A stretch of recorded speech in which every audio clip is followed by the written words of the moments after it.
Mənə maraqlı gəldi. Qızım bu il 1-ci sinifə gedir. Dedim, görəm bu 1-ci sinif təsvir incəsənət kitabında nələr var. Valla kitabı açdım. Kitab görün nələr yazılıb. Baxın, 1-ci sinifə gedən uşaq, yəni bu o deməkdir ki, tədrisə başlayan uşaq hərfləri təzə keçməlidir. Hələ bu uşaq hecalarla oxuyan bir uşaqdır. Amma uşaqdan istədiklərinə baxın.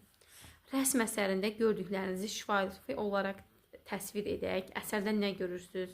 Rəssam əsərin quruluşunu təhlil edirik. Yəni bu 6 yaşlı uşağa nə dərəcədə vacibdir? Valla oğlum da məktəbə gedirdi və o məktəbə gedərkən bu dərsliyi 4-cü sinifdən başladıq biz işləməyə. Amma indi salıblar 1-ci sinifə.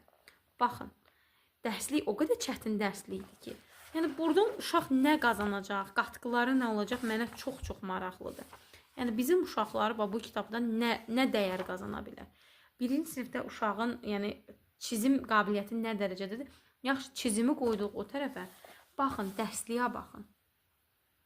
Yəni mən həqiqətən Təhsil Nazirliyimizə səslənirəm ki, bizim evladlarımızı kör qoymayın. Bizim evladlarımızın 5 yaşındakı evladlarımızın ağlı hələ də onlar bax budur. Bax belə.